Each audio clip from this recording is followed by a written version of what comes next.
If you're having suicidal thoughts or feelings or feel like you have no hope, please call 988. There, you can talk to someone who not only cares about your story, but cares about you. Please reach out today. Thomas P. Murphy once said, "Minutes are worth more than money. Spend them wisely." At Minutes Wisely, we take that to heart. Our mission is to decrease veteran suicide by providing life-changing experiences for veterans, first responders, and Gold Star families. We believe that we can make a lasting impact by rekindling a sense of purpose and fostering community through sponsored tickets to sporting events. These experiences are not just about the game, they're about the moments that can change lives. A simple sporting event can boost joy and instill a sense of renewed hope and purpose for those who have served. Join us in making a difference. Become a moment maker and empower a veteran with rediscovered hope. Visit minuteswisely.com for more information and to get involved. Together, we can make every moment count.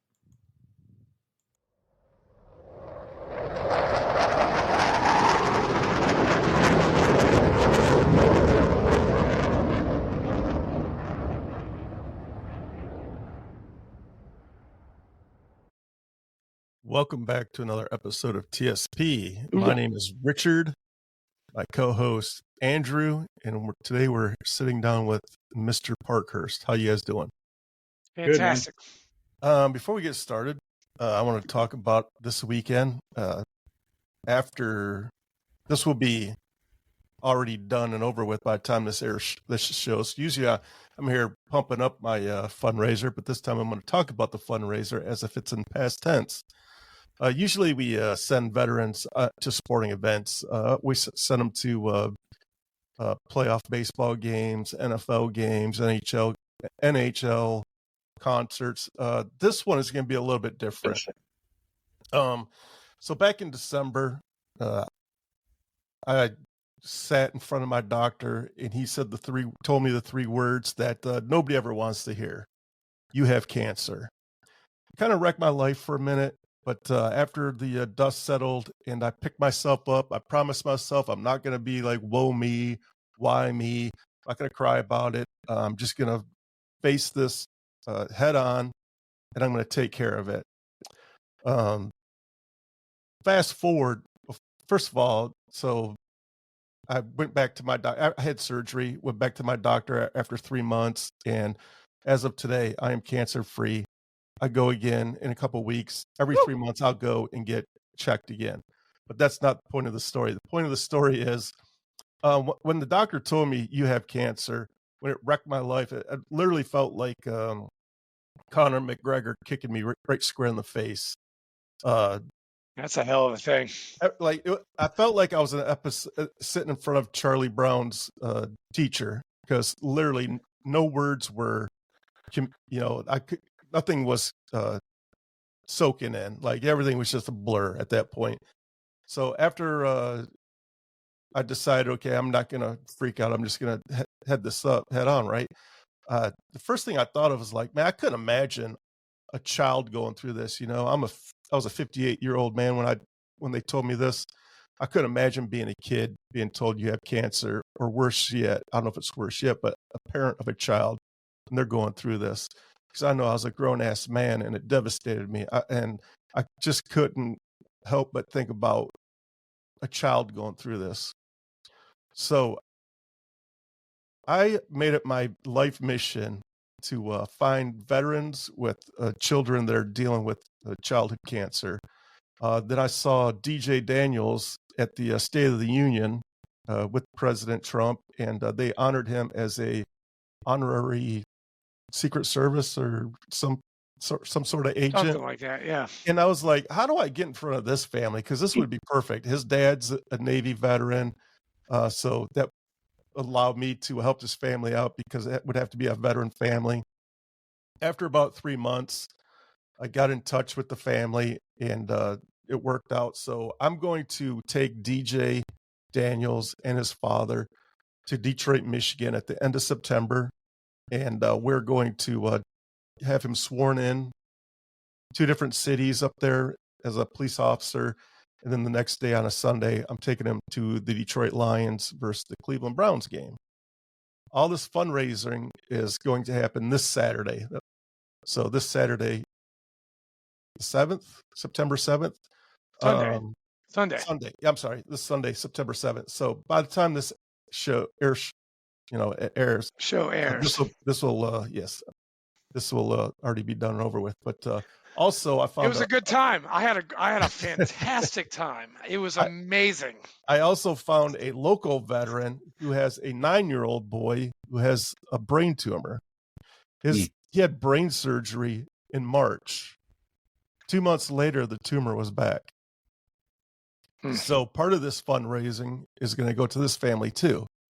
And I had just wrote the check to the travel agent. And now we're stepping out of our comfort zone here. DJ is going to a football game, but this family is not. We're doing something big. Like, this is going to be the biggest event Minutes Wisely has ever done. Now, I'm afraid to say it because Andrew will tell everybody before don't Sunday. Say, hey, we'll find. Hey, I'll find out. Okay, Yeah, I'll find out. The big thing is I want it to be a surprise. This 9-year-old boy is going to open up this box on the stage in front of hopefully a couple hundred people, and it's going to be like the most amazing thing ever, and I can't wait. It's not a sporting event though. Okay. Bigger and better. That's cool. That's going to be awesome. And so I put my life mission to, I was focused, and I got to find families that are dealing with childhood cancer. I found it. We're going to knock it out of the park this Sunday, and I'm super stoked about it. And then we're going to go back to helping veterans and sending them to awesome events. That's awesome, man. Yeah, I'm super excited about it. It all worked out. I will say, as of right now, I put a ceiling of I wanted to generate $10,000 this Sunday, and I'm proud to say, even before we walk in, as of right now today, I have over $10,000 generated already today, and we haven't even stepped foot into the event. So, is there going to be an auction? So I ordered some things. They haven't come in yet. So one of our past guests who airs tonight, because I'm an idiot and it was a long weekend and I forgot to post it. Forgot to do. Oh, okay. Yeah, he's going live. Brian Tracy goes live tonight at 7:00. I ordered a wavy flag from him, but I don't know if it's going to be in time. So eventually there will be I'll give Brian a call and find out where it is. Well, he told me, he texted me, he's putting it in the mail tomorrow, but I don't know if it'll be in time. Okay. In time, there will be a wavy flag and some other things. But hey, yeah, he's making me one too, man. I'm very excited. I just gotta write him a check. Brian, the check is in the mail. I swear to God. I've heard that before. Hey, yeah. I already Venmo'd him, man, so I'm square. Hey, I got bills to pay, and whatever's left over before my Social Security comes in. No flag for you. Hey, we've got 2 flag guys. Okay, we've got Brian Tracy with the wood, and then we got Joe Stazione with the metal. Listen, and if you're listening right now, you got to go to Joe Stazione's website and check out these flags. I would love to have one. I can't afford it. It's $100 for you, man. Not the big one, but like a little flag. Yeah. Those. That's $100 for you. The big flag. I would love to have one of those shiny ass bastards. Tim, we should talk to Ken Hopper about getting a big one. They're literally amazing. Because it's like $3,000 for this big flag, but you can auction it off for like 20, 30, 35. I think the most he's ever gotten was like $55,000 for one of the big metal flags. And they are gorgeous. They are. Yeah, I want me one of those. I'll send you something like that would look good in the Tun Tavern when it's built. Yeah, it would. Joe is a fellow Marine, and I will send all his information to you, Tim. Hey, listen, Brian's flags are absolutely gorgeous too. Oh, they're great. No, they're both good. But I'm just saying, you can't have too many flags. So the metal one, man, there's just something special about that shiny metal one. It's gorgeous. It's gorgeous. Yeah. So.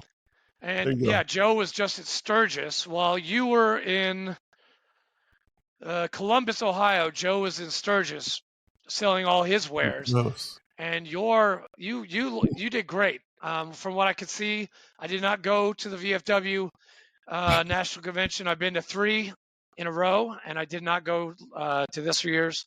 But I saw from the pictures you were doing some really, really good stuff at the National Convention. Yeah, that was actually my first VFW convention. It's a trip, ain't it? It's pretty cool. 10,000 vets all in one area. Yeah. And I got a chance to meet both the outgoing and the incoming national commander. Al and Carol. Yeah. They're good people. Yep. We had Al on this podcast. We haven't had Carol, but we have had Al on this podcast. Yeah, Al is amazing. His story is like it's mind-boggling. Yeah. I mean the people that he took care of in Vietnam and I took care of. Yeah. It's just amazing. Yeah. I had a chance to meet him in earlier this year at the NRA annual meeting as well. Oh yeah, that's right. So yeah, super nice guy, just real personable, and took some time to talk to me about our thing, and yeah, really good people. I've heard kind of mixed things about leadership at some of the national organizations, of course, and I was pleasantly surprised, when I met those two. So I think we're good hands, Yeah. Carol's going to do a good job. Good job, Carol. Congratulations. Yeah. And to the Corey, he is now the senior vice. We've had him on the podcast too. Corey is now the senior vice commander in chief, which that came out of nowhere. Like it was supposed to handshake deal, and Corey is now the senior vice, and he's going to be commander in chief next year. That's crazy. That is crazy. He was just on our show just very recently. Yeah, like 6 months ago. Yeah. Or 3 months ago. Yeah, I was going to say it's a couple of months ago. We love you, Corey.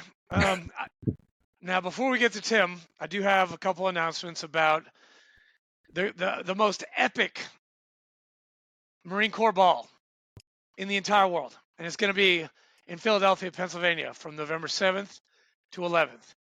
Now, Tim, I have to ask you, are you a 1775 club member? Yes.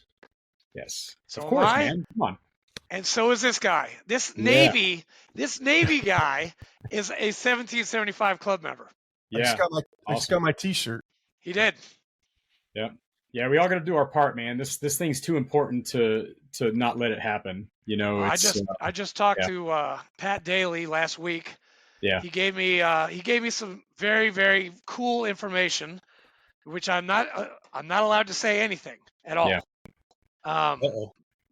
I know. Don't worry. I haven't said anything, but Tim, I have to say this. You would make a great Ton Tavern militia commander for your area. Just like me. I swear to God you would. Well, yeah. I mean, I talk it up everywhere I go anyway, so, You're already doing the job. You just need to get the title. Pat's going to make me, I'm getting business cards. Are you really? He's like, do you have business cards? I'm like, no, I don't. Okay, you'll have them next week. So they're really good. Yeah. But for you guys out there, Marines, Freemasons, sailors, this Ton Tavern celebration is amazing. I do want to give you a couple things, which I'm looking at the website right now. There's a couple things already sold out. There's 5 things that are sold out, and I'm going to tell you what they are. The ball, the 250 ball, is not sold out, not yet. But the Masonic Temple Tour, that's sold out. Both of them are sold out. Let's see. You've got the Happy Hour Welcome Gathering, that's good to go. The Lunch and Learn at the Masonic Temple, that's good to go. The Legacy Tour, which is on a bus, which goes to all the sites, that is a good to go. The dinner cruise is good to go. The tour on the USS Olympia, good to go. The Saturday 5 to 8 welcome for $100 is good to go. The Veterans Day Parade and Festival, it's free. It's good to go, so sign up for that. The Independence Seaport Museum, $20, good to go. Like I said, the Spirit of Philadelphia Dinner Cruise, $200. It was good to go, and that is sponsored by Captain Harvey Barney Barnum and General James E. Livingston, USMC, retired, who coined me, by the way. So if you bring your coins, I beat all of your coins, all of them, except for the president and the Secretary of the Navy. I have Secretary of the Navy. Then that beats me. Sure. Then I'll buy you drinks all night, man. Right there. Yeah, a couple Medal of Honor coins. That's pretty high on the cool scale. It is. I mean, he's got the MOH right there, and then he's got the USMC, the EGA, and then he's got like 2 Purple Hearts, and then he's got his little flag with red with 2 stars, and I'm like, oh shit, damn. The ceremony at the resting place of the first Commandant of the Marine Corps sold out. The midnight champagne breakfast, $75, is still good to go. The Monday morning Marine Corps 250th commemoration at Independence Hall, $0. That's still good to go. The Marine Corps birthday at the Ton Future site is $0, and that's good to go. Photo opportunities at the historical marker, and you guys know where that is, sold out. The 100th Marine Corps birthday ball at the Bellevue Hotel, $500, sold out. Which, Tim, you were going to that? I wish. No, you're not. Okay, me neither. I can't afford that. I'm giving the Ton too much money already. I can't give him 500 more. Yeah, I'm going to the cheap ball. Oh, okay. Then I'll see you there. Okay, good to go. Hopefully. The cheap ball for $250 is still good to go. And once they reach that max number, which I don't know what it is, it's sold out. And the last thing that's sold out is the Veterans Day ceremony on the battleship USS New Jersey Museum and Memorial, sold out. So you guys go on to www.theton.org, go to November 10th. You'll see it. It's in really big letters. Go down, and if you want to see a really good ball, and if you want to see handsome Marines in their uniform like myself and Master Sergeant Parkhurst over here, sign the fuck up right now. Ooh. Yeah, they're not going to come because of our good looks. Just saying. They're not going to say that again. They're not going to come for our good looks. It will behoove you. Oh, actually, Master Sergeant, can you say that? It will behoove you. See? With the knife hand. You got to do the knife hand. And he used to say that all the time. I did. When he was a first sergeant. Oh man. But that's my last. I'm looking forward to that. That's going to be a fantastic weekend, man. It's going to be good. I'm really proud of the board and the advisory committee for coming up with the 1775 Club, because they have over 2,000 club members now. And that's 2,000 times 213 is probably like $400,000. So they just made that, plus whatever they're going to make that weekend. And the news that I heard from Pat, hopefully they'll have the money by the end of December, maybe January. And it should take, and I was told to me by Pat that once they have all the money, it will probably take about 8 months to build, maybe 9. Give or take. The plans are already good to go. We have the land. I mean, Tim was at the groundbreaking. I was at the groundbreaking. 5,000 other Marines were at the groundbreaking. Yeah. And so, yes, it will happen. It will not be built on November 10th. So put that idea out of your head. We don't have the money yet. We need you to donate. Tim, please reassure these Marines and sailors and Freemasons that are out there that we need to do this. This needs to get done. Absolutely. I mean, if you have any affiliation whatsoever with the Marine Corps, the Navy, the Fraternal Order of St. Patrick, and yes, the Sons and Daughters of St. Patrick, the Society of St. George, the Freemasons, yes, all of them. And any or all of those. There's so much history wrapped up in the Ton Tavern, and Pat is doing a phenomenal job. He put a great team together, and they're doing everything that they humanly can. The only thing they can't do is fork over the money themselves. That's up to us, to get the word out, let people know, and do our part. I can't afford to pay for the whole thing, but I can do my part, and if every Marine just did their part, we'd be there. We would have been there 6 months ago. Yeah. $10, Marines. Yep. Just donate $10. Yep. And all the money is going to go straight to build this thing. Yeah. I mean, the land's been paid for, right? That's my understanding. Yep. Done. Yeah. Yeah. So it's, I want to see it. I want to go have a beer on the front porch. And Fleek, since you're a 1775 club member, you're going to get a coin. Mm-hmm. Or you should be getting a coin soon. That's a free beer. I screwed up and I signed up for the monthly payments. I should just paid it all up front. I know. I already donated, I pledged $15,000. So I'm doing this month to month. Okay. So I'm not going to get my coin until next April. I'll get my coin next April. Yeah. I'll get my certificate probably next month. As a matter of fact, they probably took my $17.75 out today. Yeah. This is a worthy cause, and if you haven't already done your part, I think every Marine needs to jump in there and do it, and every American, man. I mean, forget just the Marines. Right. If you love your Marines, jump in there and do you want to be a part of American history? Do you want to rebuild the most iconic building in history? Yep. But without further ado, thank you, Fleek, thank you, Tim. Can I introduce them now? Yes, sir. Is that okay? All right. Well, hey guys, without further ado, please put your hands together. Fleek, clapping. Oh, that. Oh, wait, here we go. It's coming. Yay. Please welcome Master Sergeant Tim Parkhurst. I've met him.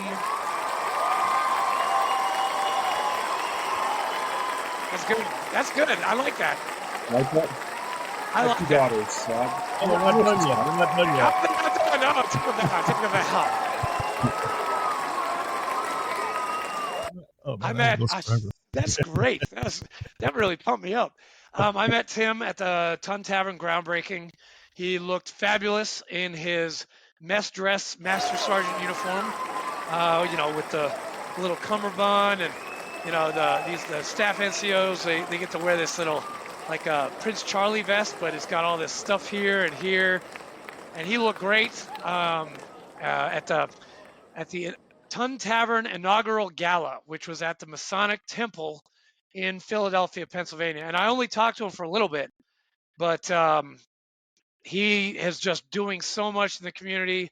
And I'm going to turn it over to him to talk about himself and what he's doing, what he's done, and to try and thrill us, because he will. I mean, he's got some good stories. So take it away, Master Sergeant. Thanks, man. I first of all, I just want to say thanks to both of you for having me on. It was great seeing you at the gala back in last November, and glad you remembered me. And hey, I can't forget that white hair. Hell no. Yeah, right. I know. It's it's not gray anymore. It just went white. I mean, it matches. At least my you shirt. have some. Well, there's that, except for the bald spot that's strategically hidden on the back of my head. I look good if I'm looking right at you, but just don't go around the backside. But yeah, man. No, I'm. It's my pleasure to be on, and got a couple things that I really want to talk about, including Tun was one of them, but also the Marine Scout Sniper War Memorial Project. But I guess I should, maybe start off telling everybody a little bit about me and whatever. Yeah. So I, people ask me where I'm from. I'm like, I don't even know where to begin. To this day, I still, I could lie and say, yeah, I'm from here, but I'm not from anywhere. I moved around a lot growing up, and went to 13 schools in 13 years, Holy shit. Yeah, kind of a lot of bouncing around. I enjoyed it. It was great. My dad was in the Navy. He was a naval aviator. So go Navy. Woo woo. Yes. And then Meet Army. Yeah, yeah. And then, right about the time I was born, he left active duty and joined the airlines and flew for the airlines for 32 years. And so the moving just kind of, it was just sort of a continual thing. And then of course I joined the Marine Corps, and it just never stopped. But yeah, I'm married. Got a beautiful wife of 32 years, two grown daughters who are off adulting and doing their own thing. One of them just graduated from grad school and is off doing fantastic things, and my other one is a few years older than her, and she's got three kids of her own now. And so I'm a grandpa, which is awesome. Wow. And Congratulations. yeah, man, it's fun. The grandkids are pretty awesome, and so we enjoy that. My wife and I actually just went up there not long ago to spend the weekend with them, and yeah, I enlisted in the Marine Corps in 1985 in the late entry program. Went to boot camp in the summer of '86, and was initially a reserve communicator. And that wasn't really that wasn't my plan for my time in the Corps.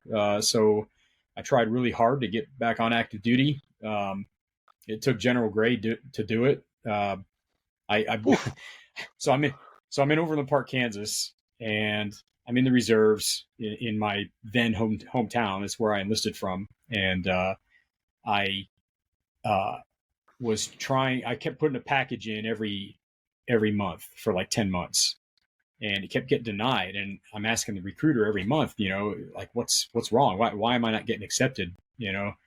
And he's like, well, there's nothing wrong with you. There's something going on up there. And finally, somebody figured out that Congress had passed the Gramm-Rudman bill in '88, and that was the first of the big budget cuts, for DoD, just slashing funds. And when they slash funds, of course, they slash personnel, and they put all sorts of freezes in place and things like that. And one of the immediate things that the Marine Corps did without really telling the recruiters was they put a freeze on augmenting from reserve to active duty.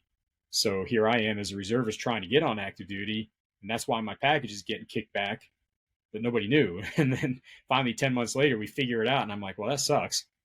And anyway, General Al Gray was Commandant of the Marine Corps at the time. And I don't know him personally, but I've seen pictures. He was a great man. I mean, that's all I can say. He was an awesome human, and obviously a great Marine. But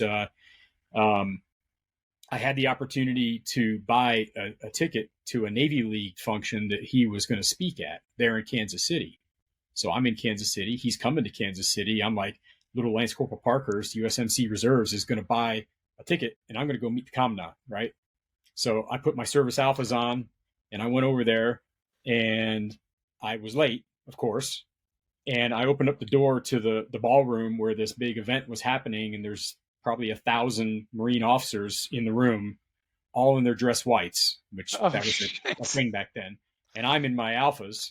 So all these guys wearing white, and the one guy opening the creaky door really loud after everybody's already seated and the general's talking. And I walk in my green uniform. Everybody turns around and looks. And it's like, oh, crap. I'm obviously in the wrong place, And so I kind of crept over into the corner and had a seat and, waited for the whole thing to be done. General Gray was talking about geopolitical this and that and whatever stuff that was like way over my head. And anyway, I got in line to meet him afterwards, and he asked me what he could do for me. And I told him, I said, sir, I want to be on active duty, and I want to be a grunt. And he looked at me and he said, what's wrong with you? I said, well, I don't think there's anything wrong with me, sir. And he goes, really? And he kind of like looks at me like, really? And I said, no, sir. And he goes, all right. Well, I told him, I'm in the reserves, been putting in packages. They've been getting, and he's like, oh yeah, I know what's happening. And so he gives me his business card, and it's camouflage. I still have it. It's awesome. And yeah.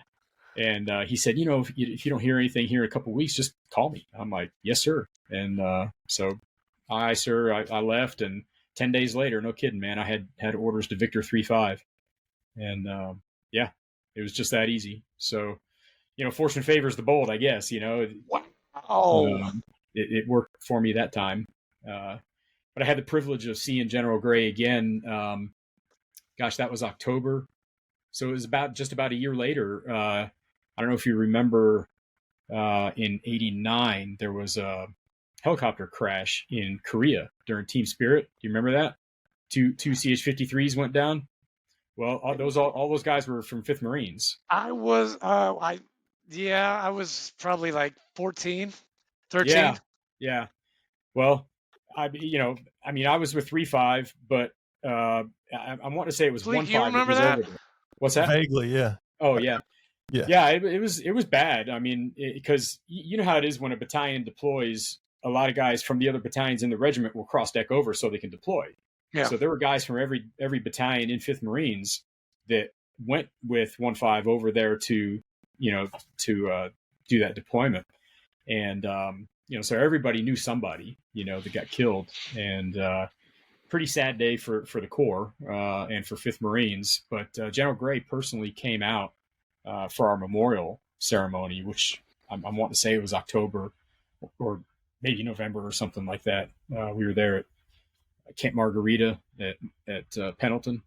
And so I saw him again there. And it was funny, man, because there were like 300 Marines between me and him outdoors in this little area where they had the bleachers set up for us to hear him speak. And afterwards, everybody's just like mobbing him. And he's short, so he's having to like see through the wave of people to see me. But he pointed right at me and gave me a thumbs up, from across the basketball court or whatever, and I was like, yes, sir, everything's good, Wow. Yeah, he remembered me after all that time. So pretty cool. Really good guy. That's really cool. Yeah. But I have a brother that's a Marine. My older brother Chris, he's retired now too. He was a Harrier pilot. Damn. Spent about the same amount of time in the Marine Corps as I did, but of course he went the officer route. Flew his whole career, and until they. Why didn't you go to the officer route? I mean, you have a dad, you have a brother. Yeah, that's what the expectation was. Everybody thought I was going to do that, and first off, when I was in high school, whatever was going on in here, it wasn't clicking with academics at that time, and it just wasn't for me. And I really did want to fly, but I also wanted to be a grunt. And I'd read about Carlos Hathcock. I read the book Marine Sniper. 93 confirmed kills, all that. But I also read all kinds of other Marine Corps books. I went to the Marine Military Academy in Texas for high school, so I'll put in a shameless plug for them. It's the only private military school in the country patterned after the Marine Corps. There's schools out there patterned after the Air Force or the Army or the Navy, but there's only one Marine Military Academy, and it's down in South Texas. It's kind of out of the way, off the beaten path. But I graduated there. No in one 86. can hear you scream. No one can hear you scream. That's it, man. Yeah, I mean, we had, you know how like in a posh private school, you might have like a house mother or something like that. Well, Yes. we didn't have that. We had barracks, and I was in Charlie Company, and in our barracks we had Master Sergeant John G. McLaughlin was our house mother. He was our drill instructor. So each barracks had its own drill instructor that lived there in an apartment in the barracks. And Coach Mack, as he was called, just a great guy. I always wanted to be like him. And of course, fast forward all these years, and I retired as a Master Sergeant as well. And I feel real honored to have worn the same rank as that man. So you became active duty because of General Gray. Thank you, General Gray. Well, did you go right to SOI after that? Nope. So I was a reserve radio operator, school trained 2531 radio operator, Lance Corporal on on January 10th, and then on January 11th, I was an active duty Lance Corporal 0351 infantryman. Assaultman. Hell yes. And so I got on a plane, flew to San Diego, took a bus, and got up to Pendleton and checked into Weapons Company 35 and they made me a dragon gunner. So yeah, Whoa! like overnight, there was no school. It was just OJT, and I had to figure it out. And as you can That's imagine, cool. that was a little bit of a rough ride. You know, some guys resented this new reservist that showed up on their doorstep. You know, but you know, Hey, Fleek, made, 0350. Yes. Sorry, Tim. yeah, Fleek, 0351s are the smartest of the grunts. Okay, they are technically proficient in everything. They are very good. They are way smarter than mortarmen, and definitely way smarter than machine gunners. Well, the Marine Corps got rid of us. You know, I mean, Yeah, you did. Yeah, that was General You're Berger. too smart. So yeah, thanks, General Berger. He got rid of my battalion too. So yeah, I'm in the same boat with you. yeah. There's a lot of things that got gotten rid of here in the recent years, but yeah. So you know, things were great. I loved it. I kind of ate it up. It's exactly what I hoped it would be. And so I checked in January '89. My first deployment, we left in February of '90 to go on a Westpac or a UDP, not the boats we flew over. And while I was over there, I kept hearing about this stay platoon thing, and I'm like, I don't know what stay platoon is, but I always wanted to be a Marine Scout Sniper because I read the book. Who doesn't, you know? And I finally figured out that that's the same thing. Like, if you're a Scout Sniper, you're in stay platoon. And I'm like, oh, okay, that makes sense. You know, surveillance Subject, and target acquisition. Yeah. And so I found out they were going to hold a stay platoon indoctrination course there in Okinawa. So I did that, passed it, and we got back to the States. In fact, we arrived back in the States from that deployment August 2nd, 1990, which you guys tell me what happened on August 2nd, 1990, besides me coming home. August come 2nd, on. 19. You're Googling it right now, aren't you? I'm trying to think because at That was the 90 day I Iraq was. invaded Kuwait, man. I was going to say those. Yeah. The Kuwait, That was the day.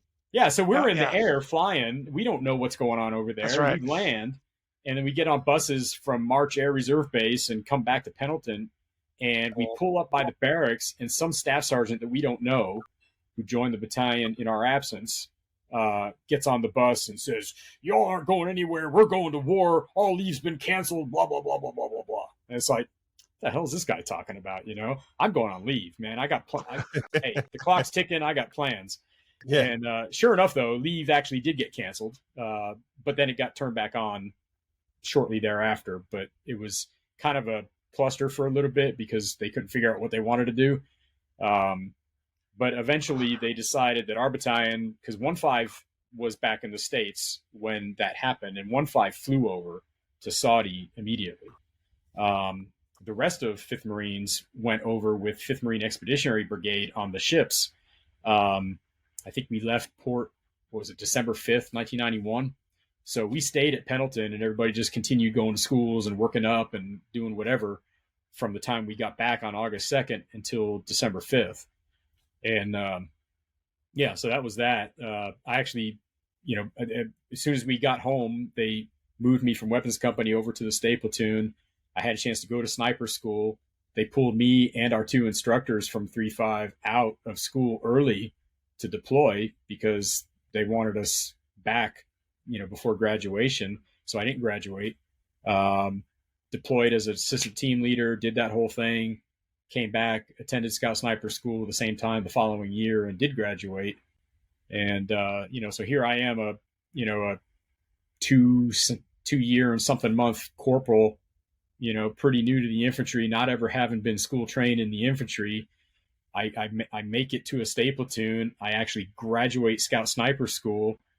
And as a corporal, the day I graduated, I became the chief scout because I was the senior guy.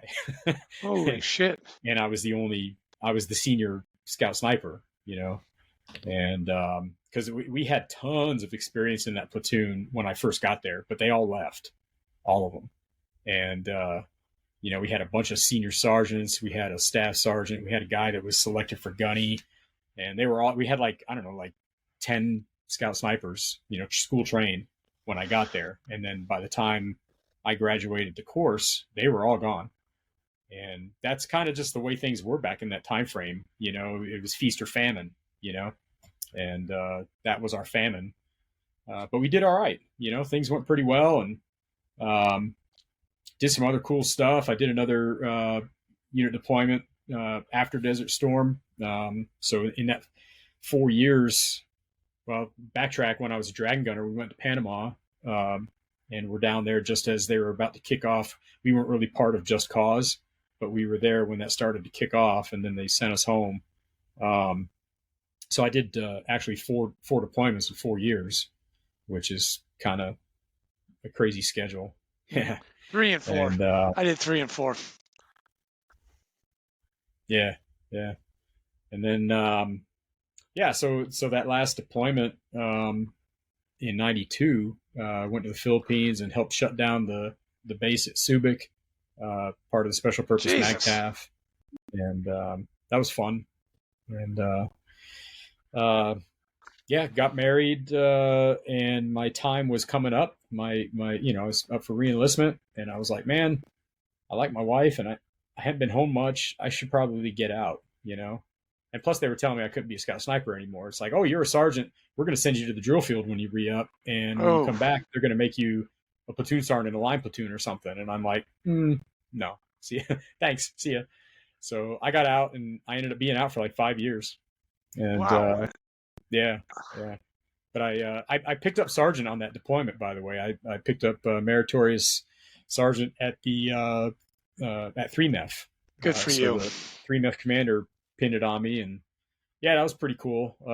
It was the only way I was ever going to get it, because we didn't see a cut and score in my MOS for forever.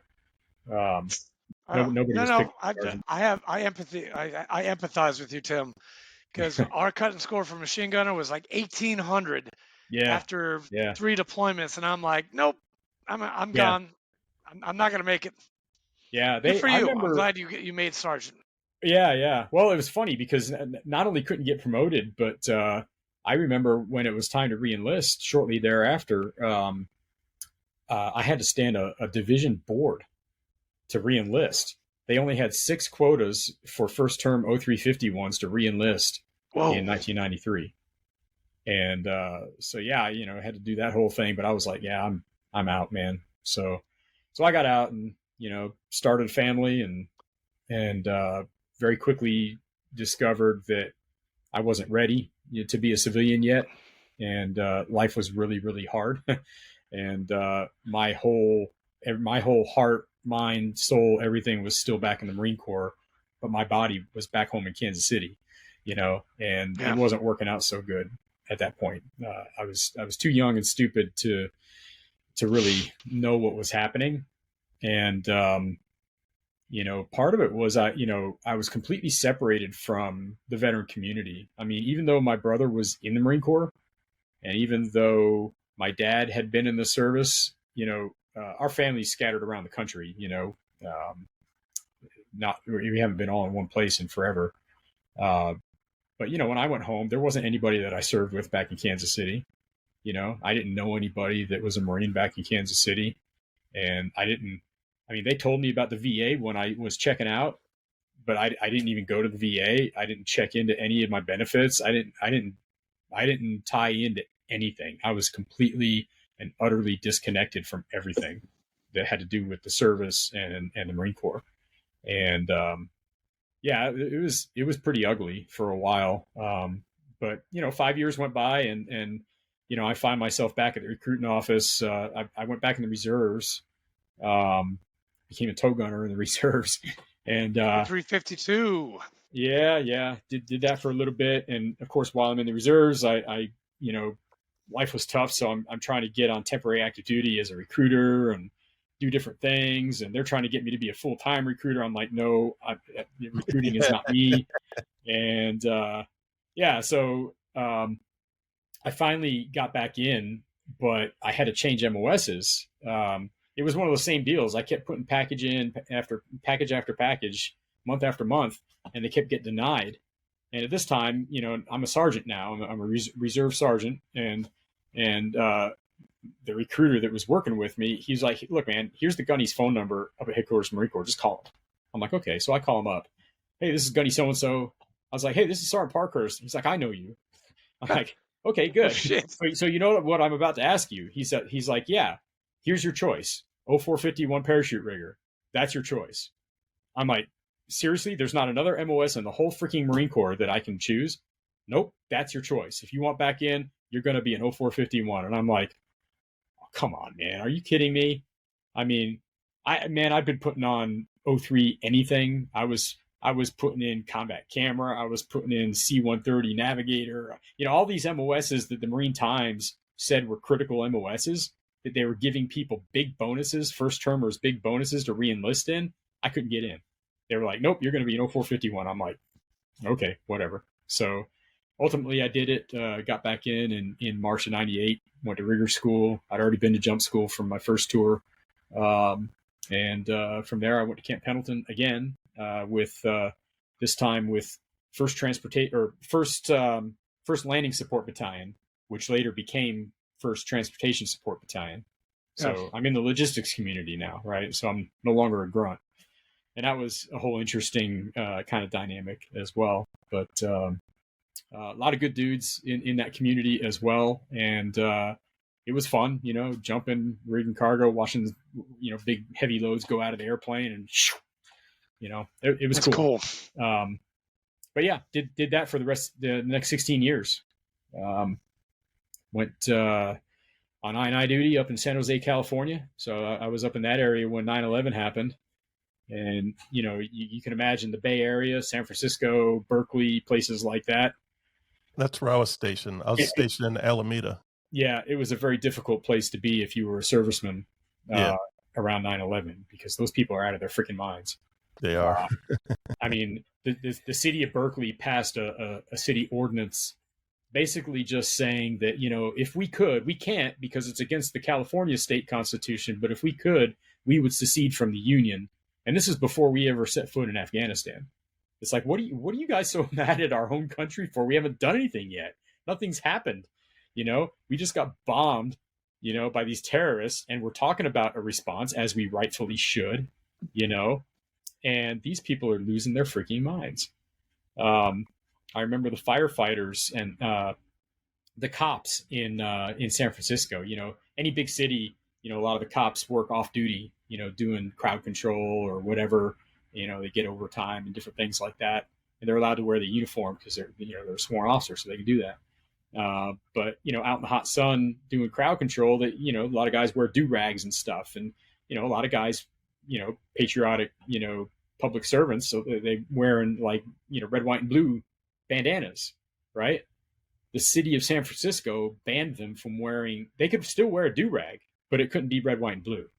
What the? Right? It's like, you hear things like this, and it's like, I was there, so I know what happened, you know. And I can't remember what town it was. It was some other, maybe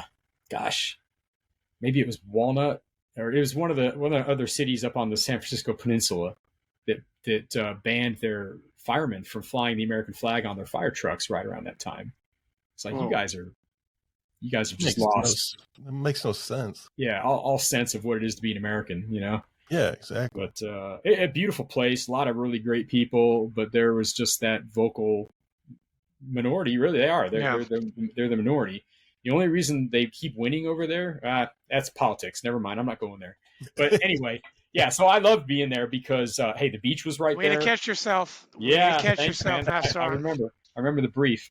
But yeah, you got the Sierra Nevadas 3 hours away. You got Monterey, and you know, our girls were little then.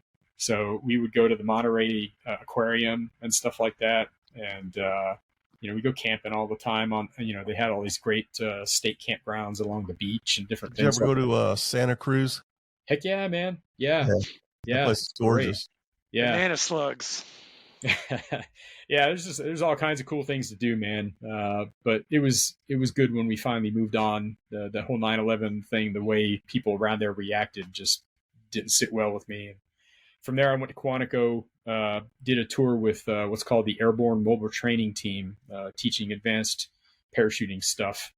So I did that for 3 years, and you know, free fall jump master and all that kind of stuff. And then from there, I went to 3rd Recon, deployed to Iraq in 2008 from Oki, and then went to from Oki, came back to Camp Lejeune or Lejeune, sorry, in 2009. Oh, no. Yeah. Yeah, I'll tell you. please. Here's a story, man. You ever get lifed out by anybody for that? Yeah, I did by First Sergeant. I'm not gonna say his last name, but Yeah. I said Lejeune, and he's like, he corrected me. He's like, it's Lejeune.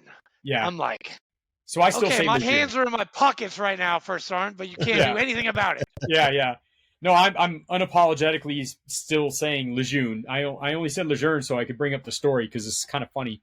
My wife and I and the girls were on vacation in the Outer Banks, North Carolina, up Cape Hatteras and all that. Yeah. And we're at some restaurant, don't remember the name of it, and some guy, clearly a former Marine, older, like Vietnam era, whatever, is there, and we see him come in, and he's had a few, to drink, Of course. and he comes up to me while we're sitting at the table, and I guess he's a local, all right, because the waitress came up to me afterwards and asked me if everything was okay, and I was like, yeah, it's fine. But he came up to me, he goes, you a Marine? I was like, yes, sir, I am. And he goes, where are you from? I was like, well, I'm stationed at Camp Lejeune. He goes, you mean Lejeune? I was like, yeah, Camp Lejeune. No, Lejeune. I was like, okay, yeah, whatever. All right. It was fun, but yeah. So yeah, they're fanatics about that. My battalion commander says Lejeune, but like all of us, corporals and lance corporals, we're all saying Lejeune. hey, I mean, the Lance Corporal the John Underground A. rules, Lejeune Chow Hall is named after him. Yeah. Right on A or B Street. Yeah. Yeah, I don't know. I don't really care at this point which one is correct. I mean, if the general were here, I would ask him, and I would say it however he wants me to say it. Yep, exactly. But otherwise, this is how Marines been saying it for forever. I'm not going to change. So I mean, it's French. Yeah. I mean, I took French for 3 years, and that's Lejeune. Lejeune. Well, I mean, I've heard that the family actually pushed for this change. I heard that so, too. I mean, I'm not trying to be disrespectful to the family or anything like that. No, not at all. But yeah, some habits are hard to break, right? Very, Yes. the checking for your keys, wallet, and your ID card. Yeah, I still do that every day. Yeah, I'm always like reaching here. Is my ID card? Oh, I don't even have a pocket there anymore. Yeah. That's something that's never, ever going to go away. Nope. Yep. Some But things Tim, everyone can relate to. I'm sorry to cut you. I mean, I'm sorry to cut you short. I know we've got, you're a sergeant, so we've got like another probably 15 years to go. Yeah, the career doesn't matter, man. Let's skip forward to the War Memorial. You want to talk about the War Memorial? Yeah, you're very passionate about that. Yes. Can you tell us, and can you tell everyone watching what's going on with this War Memorial? Yeah. So, from the minute and a half that I was a scout sniper way back in the early 90s, it was a impactful time in my career. Learned a lot, loved it. It was by far the best part of my career.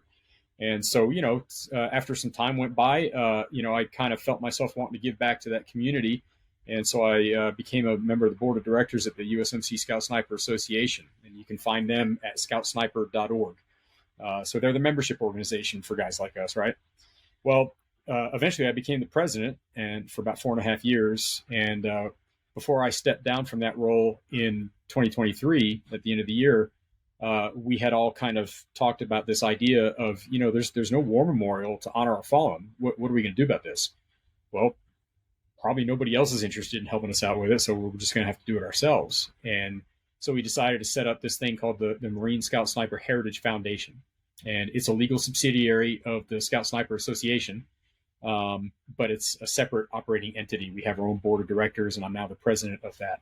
And so our mission is to remember the sacrifice and honor the legacy of our 105-year history that goes all the way back, which very few people know. It goes all the way back to 1918 at Quantico, World War I, not World War II, not Vietnam, World War I. And it's not just some loose association or some, kind of a reach to say, oh, you had a guy with a accurate rifle that was told to go be a sniper. No, this was a formal program, directed by, General Barrett, the Commandant of the Marine Corps, or not Barrett, Barnett. Barnett, yeah. And And they had a formal school called Scout Sniper School. So we were using that term, taking the word scout and the word sniper and putting them together to describe one guy. We were doing that in 1918.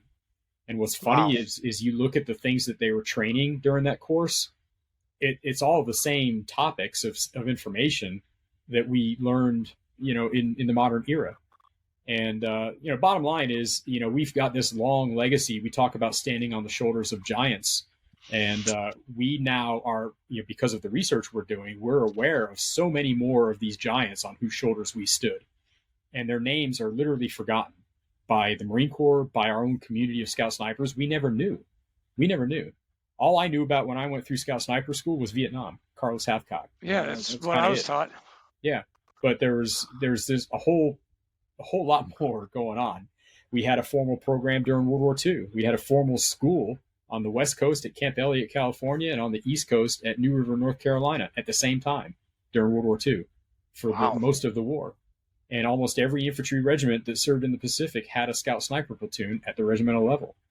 And so we've lost, we're still researching this, but we've found names of probably 160, 165, I think is what we're at now, and still adding names daily, almost, killed in action that were Scout Snipers over the course of our history.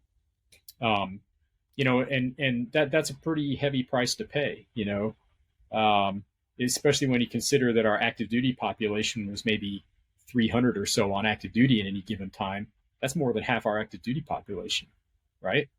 The Navy SEALs, I was looking up on the Navy SEAL Foundation the other day, and there's 6,000 or 8,000 of them on active duty right now, right? And they've lost 144 Navy SEALs in the history of Navy SEALs. Wow! So didn't know that. I mean, it's any combat loss is sad and it's tragic. But if you look at the ratio there, it's like, holy crap!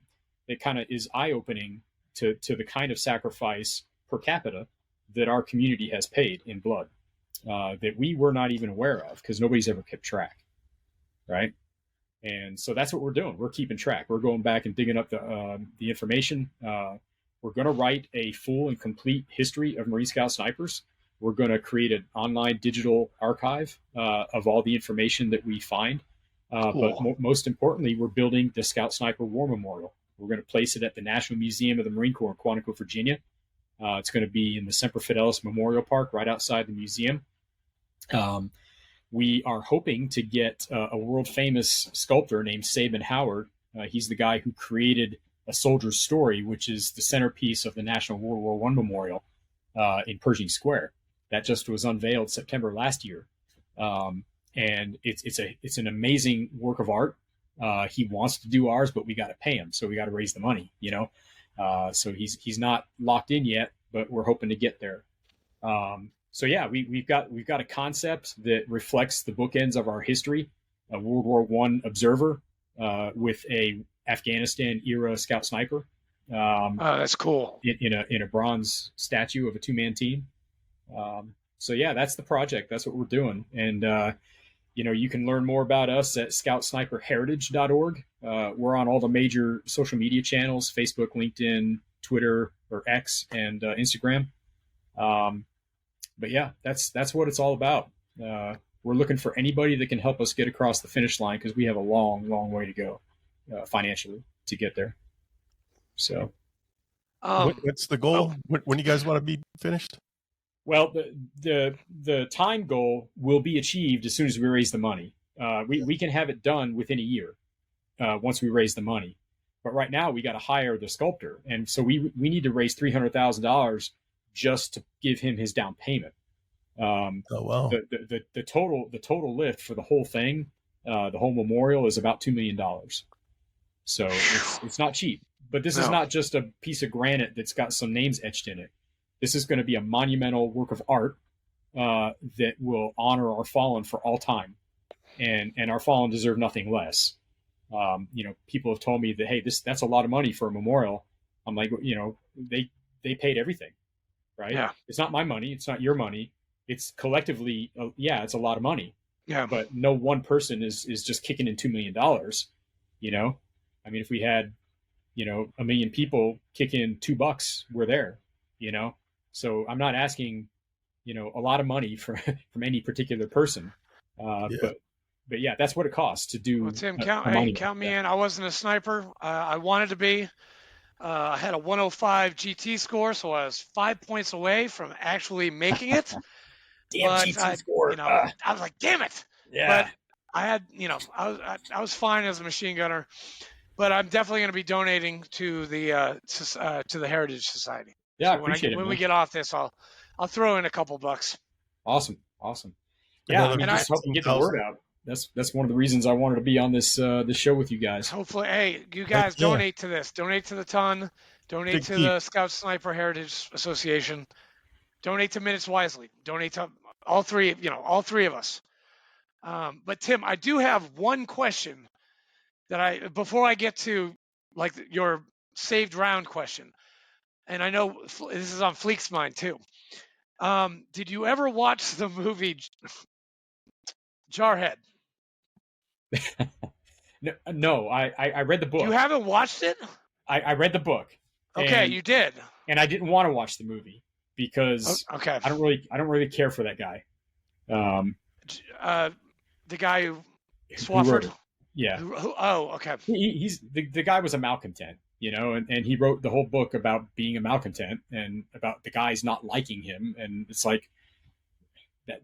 I mean, they made the movie to be different than that, but I haven't read the book yet, so that's I don't know. what it was kind of all about. In the long run was he didn't fit in. None of the guys in the sniper platoon liked him, and so yeah, of course he felt shit on, but yeah.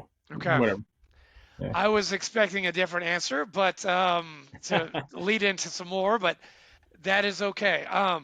Master, can you give me your favorite? Actually, pick a number between 1 and 10.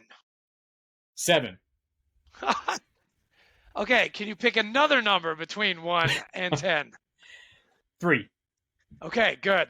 Sorry, all of our guests, for some reason, they all picked 7. I let him on. I did this. Yeah, you did. He gave me a sign. I didn't see that. I'm sorry, Fleek. I was trying to help you out because we heard 7 last week and the week before. Yeah, it's all right. Here's a question, Master. Here's a question. How did your military experience influence your perspective on life and adversity? Man, hard questions. What the heck?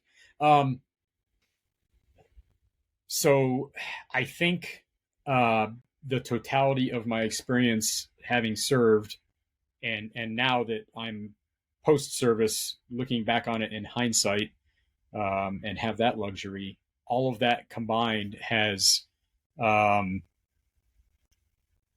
it's opened my eyes to the idea that,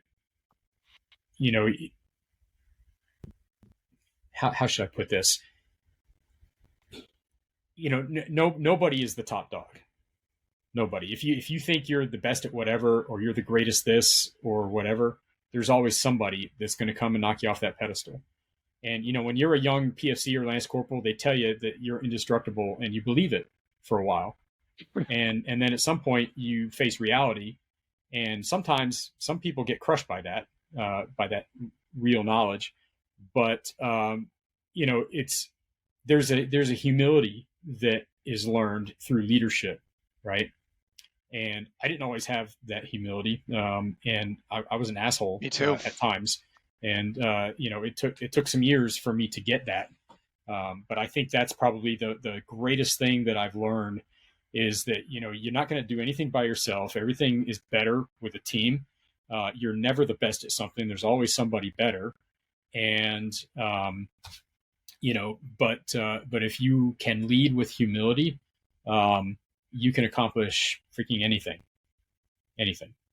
Whew. So, Jocko Willink, are you listening to this? Okay, because you would like what he just said. Okay, so Jocko, write that down.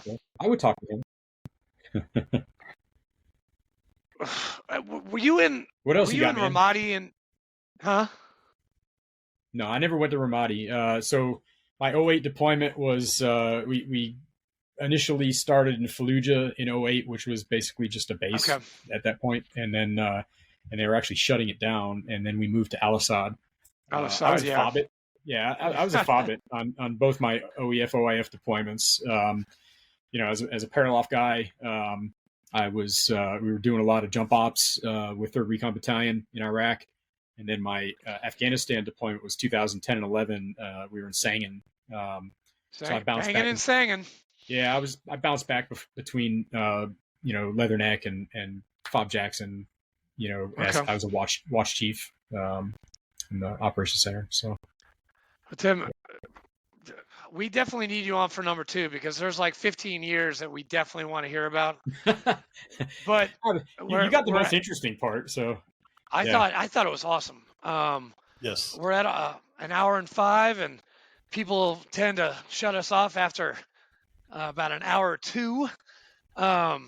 So, Fleek, you got any saved rounds or words of wisdom for us before we shut this down? No, I just want to say it was a great event on Sunday the 7th. And Tim, thank you so much. Thank you so much for joining us. Thank sir. you for coming and sharing your story. Thanks for having me on, guys. I really appreciate it. Yes, keep in touch. And I'll see you in November, sir. Absolutely. We'll see you at the ton. Yes, and stick around for a second so we make sure you upload. Other than that, thanks for tuning in. Until next time. See you guys.